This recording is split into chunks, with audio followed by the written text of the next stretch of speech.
The Celestia Void is a sacred place that very few ponies are very fortunate enough to visit. Only Princess Celestia and Princess Luna are known to frequent this place, with two exceptions being Princess Cadence and Princess Twilight at the time of their own Alicorn ascensions. Therefore, when Cadence suddenly found herself back here without a word's warning, she knew she had been called for a reason. Cadence wandered along the glowing ethereal pathway until she heard voices arguing in the distance. As she came closer, she identified the voices as Princess Celestia and Princess Luna. Fearing there was trouble, Cadence rushed towards them. Princesses, is something wrong? Why have I been called here? She asked, momentarily out of breath.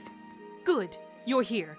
Please tell this pathetic cakeaholic moron how relationships are supposed to work! Princess Luna said, sitting on the ground and crossing her hooves while making pointed glares at Celestia. There's no need for name-calling, Luna. I can help it if you're wrong and I have to point that out. Celestia said, delicately matching her fork into the slice of cake hovering nearby before taking a dainty bite. What's going on? Cadence asked, seeing that the only danger here was the temper of two bickering siblings. Well, my dear Cadence, we all know that Hudson Hooves Day is a widely celebrated occasion in Equestria. Celestia started. And since my sister and I are immortal and have yet to find love, we spend our holiday a little differently than other ponies. Princess Luna added.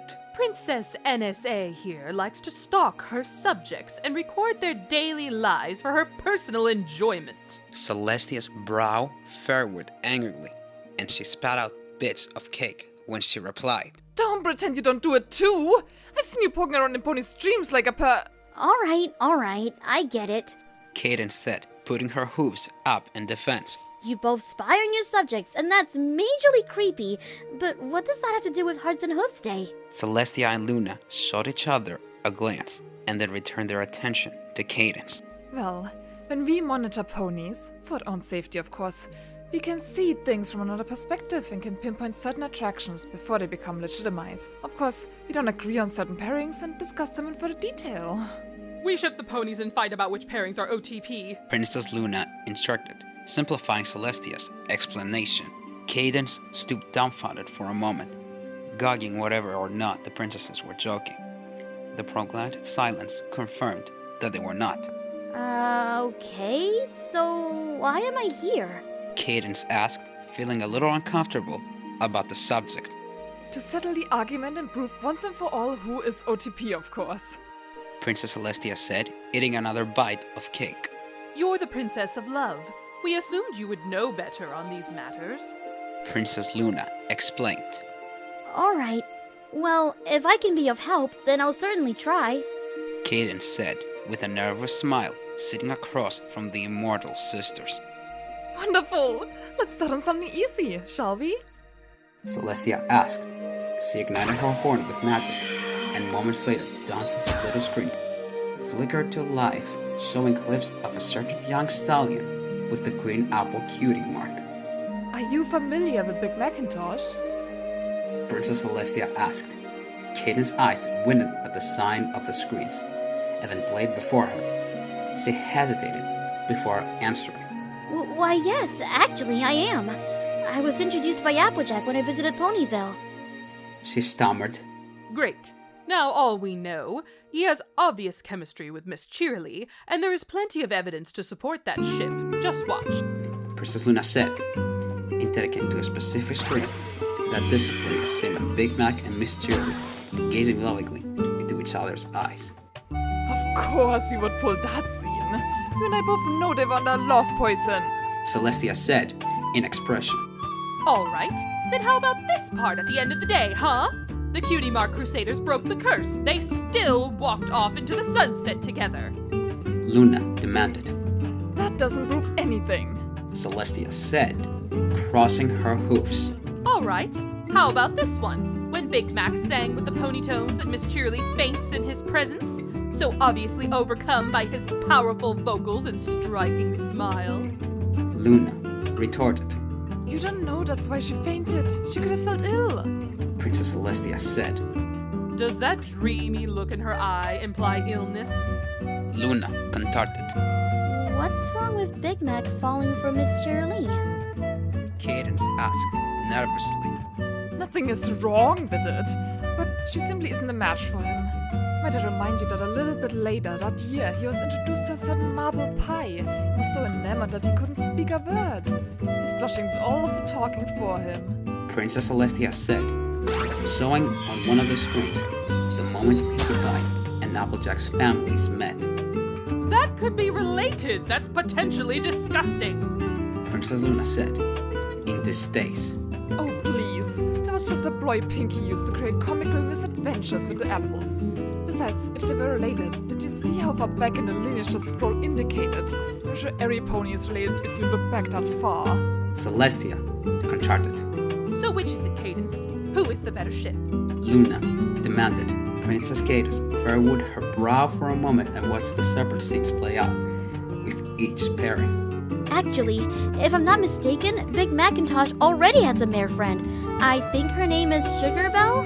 Cadence pointed out. Oh, our little debates hardly ever have anything to do with actual relationships, Cadence. My sister and I have learned over the years that ponies will cycle through many romances before they finally settle down. Princess Celestia said with a warm laugh. You should have seen who Celestia shipped you with before Shining Armor popped the question. Princess Luna added slightly. Wait, what? Cadence asked, both confused and a little frightened. Despite the obvious adorable fact in his relationship with Sugar Belle, they simply don't have the right level of compatibility. Not to mention the fact that I find it slightly disturbing that he would fall for a carbon copy of his mother. Just look at our similar designs. Celestia said, cycling through the images of the screen with her magic. Besides, if you want to argue sweet and demure mares, Marble Pie is clearly an obvious choice. Miss Cheerily can be just as sweet and demure as the next pony. Have you seen what she has to deal with? The strain she suffers without a word of complaint must count for something. She would need a stallion who would present no additional stressors in her life. And clearly, Big Mac has that potential. Luna said. Alright. Maybe we can come to an agreement about Big Mac for now. Perhaps Cadence can help us clear up another dilemma. Celestia said, allowing the images on the screen to settle on a new focus. Discord. Ugh. How did he end up in this discussion? Princess Luna asked. We were on the topic of sweet and demure mares, and I believe to discuss Fluttershy to a T. After a thorough analysis of her potential ships, I think Discord will make an appropriate match. Celestia admitted it. Wait, you think Fluttershy and Discord should be shipped? Cadence asked, in surprise. She is the only pony he speaks of, and clearly the only one he favors. Celestia said, pointing out to the screen. That demonstrates Discord's heroic intentions of saving Fluttershy from the changelings. But I thought Discord would have worked better with... Cadence trailed off, unsure whether or not to finish her sentence. With who? Celestia inquired. With you, sister. With you. Luna said. Me? Celestia said. There is plenty of evidence to support it. Look at the scene where Twilight defeated T-Rex and acquired her new castle. Discord magics up a bouquet just for you, sister. Luna said. Cadence nodding. That's absurd. He was only trying to apologize for double-crossing us, when he sided with T-Rex. Celestia said. But you are the only pony other than Princess Luna who has immortality like he does. You knew him in the past, and a beautiful relationship could have formed. Cadence added. Relationship? I helped Luna defeat Discord. If I were so perfect for him, why would I banish him into stone? Besides, I could never love someone who deals with that much chaos on a daily basis. My life is scheduled and planned to the minute. Celestia said. Cadence has a point, sister. He is your opposite, and you know what they say. Opposites attract. Luna said. Why not you, Luna? What makes you any less right for him? Celestia demanded.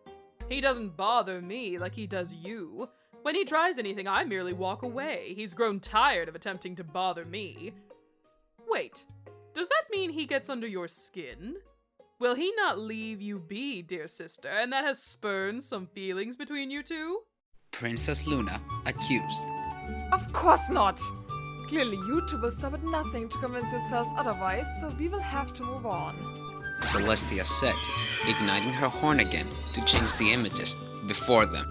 Tia and Discord sitting in a tree. Kiss. Ow! Princess Luna cried when Celestia interrupted her taunt by throwing her empty cake plate on the unsuspected mare. Aha! This I'm sure we can all agree on. Octavia And Vinyl Scratch. Princess Luna finished. I thought her name was DJ Pone 3. Cadence said, in confusion. not according to the fans. Celestia said, with a wink. The fans? Cadence asked, but was ignored. They're not as obvious as Lyra Bond. Princess Luna pointed out. If only you could see the dreams those two have. We already see. Here, I believe they were even together in massive dream you orchestrated to work out your own demons. Celestia said, indicating to the ponies, Lyra and Bonbon, who appeared to be fused at the middle. They smiled and awkwardly hugged each other on the little screen. Oh, real mature, Celestia. Let's air all my shortcomings while hiding behind your own. Luna said. Lyra and Bonbon are adorable together. Cadence said, watching a different scene of the pair of them giggling and hugging at Cranky's Wendy. My shortcomings? What are you talking about? Celestia said, feigning innocent. Don't give me that. Just because you don't monitor yourself doesn't mean you don't make mistakes, sister. You failed to defeat Chrysalis, didn't you? Or even see through her deceit when she masqueraded as Cadence. Luna accused. It was so cold down in those caves. Cadence said, getting a far-off and hunting look in her eye as she spoke. I was too busy running the kingdom and helping orchestrate a wedding. I put my faith completely in Shining Armor and hoped if something were amiss, he could tell me about it. And where exactly were you when Nicostra was threatened? Celestia asked, defensively. Asleep! Because no pony bothered to invite me to the wedding! Either of them! I made the real Cadence's reception for the last 2 minutes without so much as a sorry! Luna said, bitterly. Let's just talk about some pony else, like Twilight. Cadence said, scrambling for ideas. I think she has a crush on one of my guards, a certain Flash Sentry. Cadence ignited her horn and changed the images on the screen herself this time. Delighted to learn that they changed at her will, the screens paused on images of the pair's blushing cheeks and awkward smiles, both in the Crystal Empire and the train station in Ponyville. If she's going to be with any Flash Sentry, it'll be the one in the human world. Princess Celestia said, changing the screens again to show Twilight with another incarnation of Flash. Well, if we're allowed to use Equestria Girl characters, then my vote goes for Sunlight. Princess Luna said, pointing her hoof at the human form of Sunset Simmer with human Twilight. Well, I must agree they have chemistry. You do have to bear in mind that Cadence here was talking about Pony Twilight. I believe human Twilight is a better match for my old student, Sunset Shimmer. Isn't that right? Celestia and Luna looked over to Princess Cadence to see a terrified and confused look on her face.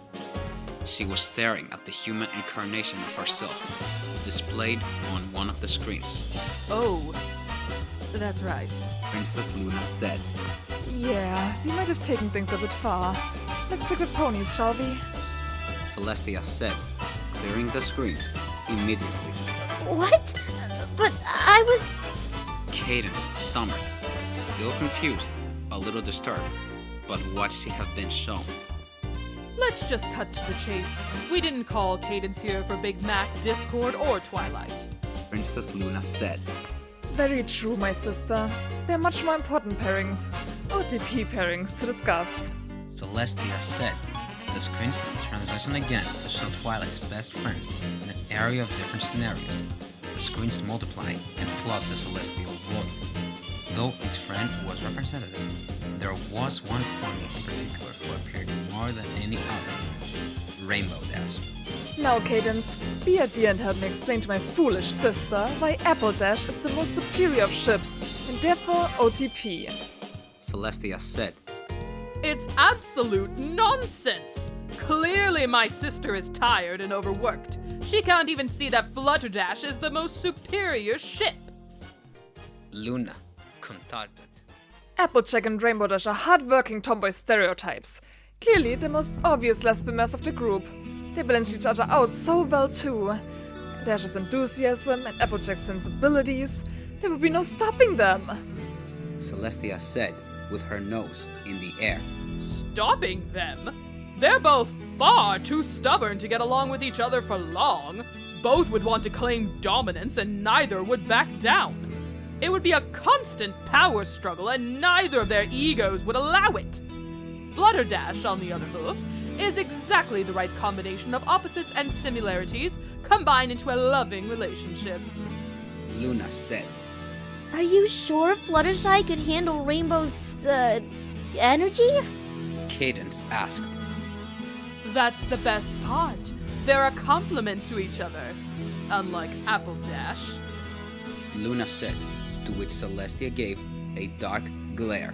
They've been friends the longest, see? Look at how noble little Philly dashes to defend Fluttershy's honor by racing her bullies, which ultimately lead to herself and all of her friends getting their cutie marks. Chemistry like that cannot be beat, not to mention Dash's unwillingness to give up on Fluttershy and help her to conquer her fears. Ha! Celestia said, interrupting Luna's reasoning. Then how do you explain this moment, Fluttershy's fear of dragons caused nothing but delays when they tossed Twilight and her friends to wake the sleeping monster, causing the dreadful dark clouds over Equestria. And was more vocally upset than Rainbow Dash, who scolds Twilight for bringing Fluttershy along on more than one occasion. There are countless other examples of Dash's impatience with Fluttershy's methods. Take your pick, sister.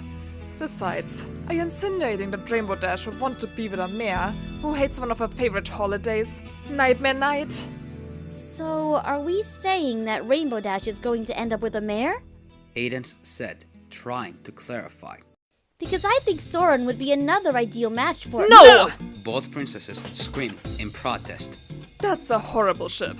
The only reason Rainbow would be with Soren was because he's the only sane stallion she's ever been seen with. Princess Celestia said, Not to mention he is incompetent if he continues to let Spitfire walk all over him.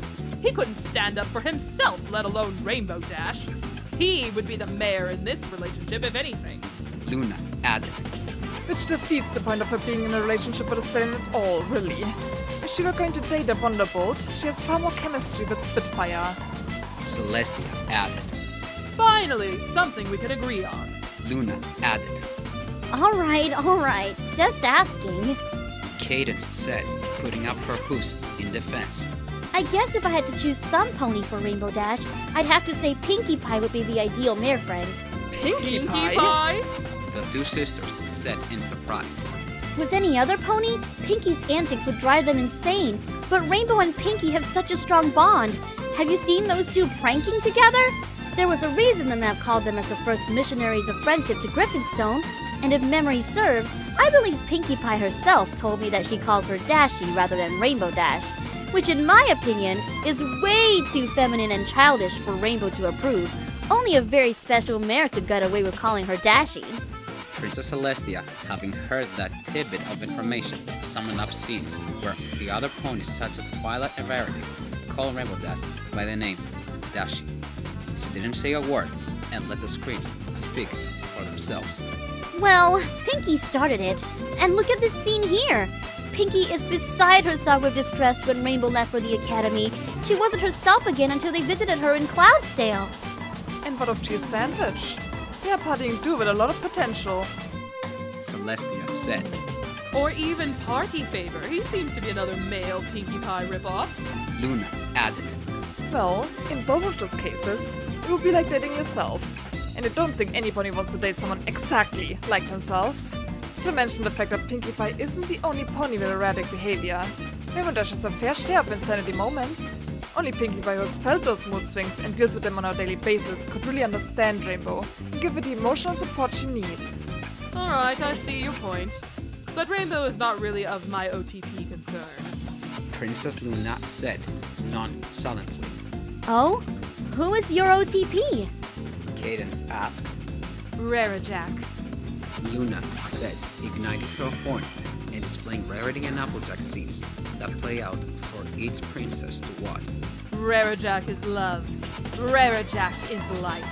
Well, there are a number of ponies, stallions mostly, who would be suitable for Rarity. Did you not hear the princess of the night? I said Rarajack is life! Princess Luna said, using her counterlow voice to get the message across. But won't you explain? Cadence started. There's no use, Cadence. You can't win this one. Celestia said, watching her sister and shaking her head. Soon after, Luna was hanging one of the screens, depositing an accidental nose nozzle between the mares. They're just so adorable and so compatible. They already bicker like lovers. It's meant to be! So I guess that means I wasn't all that helpful to you after all. Cadence said, lowering her ears. Don't be silly, my dear. You made some great arguments. You almost convinced me a few times. Next year, perhaps we could tackle some more difficult ponies, such as Trixie or Starlight Glimmer. Princess Celestia said, calmly. What do you mean? I think they're perfect for each other. Cadence said, laughing. Celestia joined in, smiling proudly. I knew inviting you would make this a little more entertaining. Celestia said with a wink. Entertaining? I thought you would have been upset with me for not agreeing with you. Cadence said in confusion. Oh, I change my OTP all the time, Cadence. This is just a little something we Alicons do to pass the time. I do believe Princess Luna takes it a bit more seriously, though. Celestia and Cadence observed from afar a deranged-looking Luna with hoof-made dolls fashioned to resemble Applejack and Mary. She was making them kiss. Come, we should probably calm Luna down before she hurts some pony. Oh, and Cadence, tell me, who would you see as a superior ship for Spike? Celestia asked. Spike? You mean the baby dragon? Isn't he going to be a baby for a long time? I don't think he should be shipped with anyone! Cadence said in horror. Celestia smiled warmly in approval. Good, I just had to be sure. Celestia answered. Luna, those are not voodoo dolls. Stop trying to make Rarajack happen. Never! Luna cried, accompanied with frighteningly crazy sounding laughter.